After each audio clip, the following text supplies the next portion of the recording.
When we are focused on making things better, we can become hyper fixated on the things that are broken. And in the process of fixing those things, if we aren't careful, we can inadvertently break things that actually work great or even work just fine.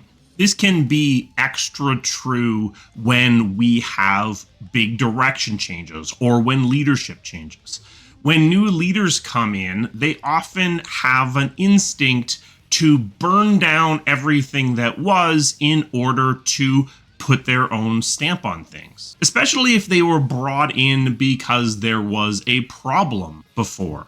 If the project they were brought in to lead was floundering, then they're going to come in with a subconscious or conscious belief that everything on the project is bad and everything should be thrown away.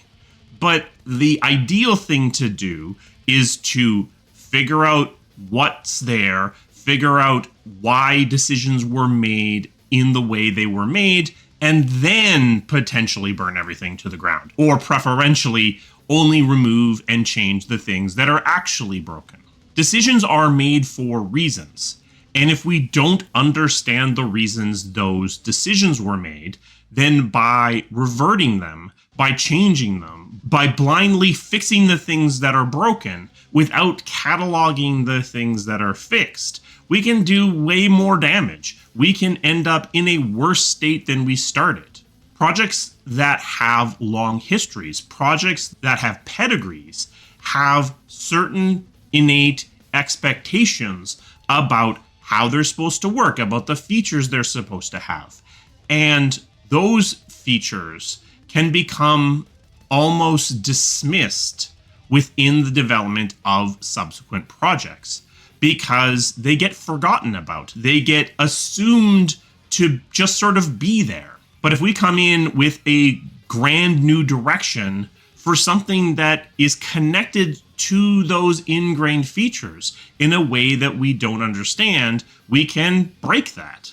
If our franchise is known for a lot of conversation, a lot of dialogue going on throughout the environment, if we want to up the intensity of combat by throwing combat at you all the time, by putting time pressure on you, by putting a countdown whenever you're in a level, then we are going to break that other feature. They aren't immediately obviously connected to each other, but by changing the pacing, by changing the amount of time pressure on the player, we are removing their ability to interact and have conversations and to absorb story in this slower paced way. And we can do that, and we can do that on purpose, but we shouldn't do it by accident. Understand that that's a feature that we want or don't want before we go randomly pulling levers on other parts of the project. There's something called Chesterton's fence, which says don't remove the fence until you understand why it was put there. Things exist for a reason. We might be annoyed by this feature, but if we don't understand why that feature exists, then when we remove it, we are reintroducing whatever problem it was put there to solve in the first place. But even more dangerously, know what fences exist. If we are driving a bulldozer through the project, running over fences that we aren't even aware of, we're doing damage that we may not even notice until months or even years later. If we intentionally remove a feature we don't understand, at least we know we did that. So when whatever problem comes back that feature was designed to remove, there's at least a chance that we are able to correlate those two things together and realize that that feature and that problem were connected to each other, and that feature was designed to fix that problem. And then we can put the feature back, or we can look for other solutions. If we are so focused on sub features within the project and making those better and not paying attention to the blast radius of those changes, not paying attention to the other impacts we're having around the rest of the project, we run a very high probability of knocking over those fences and not even noticing. And we notice the game is getting less fun, or the game is becoming unstable, or the game is becoming less performant.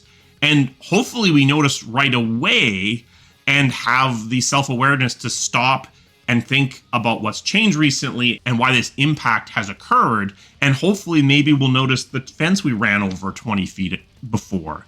But more likely, we're so focused on this specific thing, on the responsiveness of the jump button, that we don't even notice that we ran over that fence of the combat balance. We don't even realize that we've destabilized the economy because no one's looking at that. And then in a year and a half, when we're trying to put the economy together, when we're trying to balance combat, and we're having all this difficulty, it's too late. We've lost the thread of the damage that we've done. It can be incredibly tempting to focus on fixing all the problems that we have. And to some degree, that is our job. But in an effort to do that, it's incredibly useful to understand what is working so that we can try to make sure that we don't undo the good things on our project as we try to fix the things that are broken. Understanding what works helps us keep it working.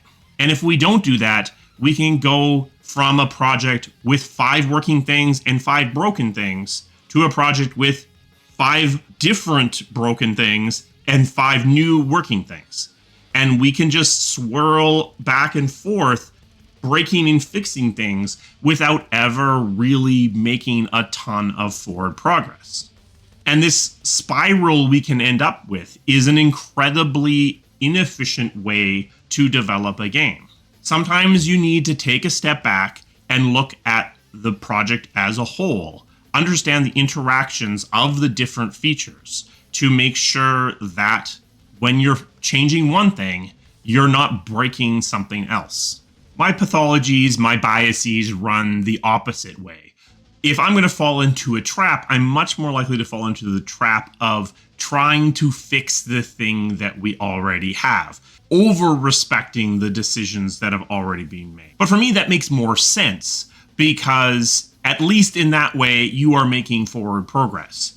At least in that case, you aren't breaking the project behind you as you go. It can run into troubles, you can run into dead ends, but in most cases, respecting what's come in the past, at least until you understand it, is the right call. I think it's really important that we understand the decisions that were made before us and give them some degree of respect. Very rarely are decisions made randomly. So if you undo a decision that was made before you without understanding why, chances are you are doing some degree of damage. I have seen and helped projects that made and unmade the same decision multiple times because 2 competing problems needed opposite answers to the same question. And different groups were focusing on different problems. And they would make a decision, break another thing, and then that other group would undo that decision to fix their thing and reintroduce the problem. And for months, it would bounce back and forth without anyone talking to each other, without anyone stepping back and understanding why this was happening. A special thanks to my members. They provide the resources that this channel needs to keep running. If you're interested in becoming a member, there's a link to that down in the description. We also have a Patreon if you're more interested in supporting the channel in that way. Both members and patrons get access to our Discord, which is a great way to interact with this community to a deeper level. At the higher levels of membership, you get early access to these videos, so you might have seen this video weeks ago if you were already a member. Have you ever got caught by this trap? Have you ever broken something that was working in an effort to fix something that wasn't? Share your stories down in the comments. I will see you again soon. Thank you.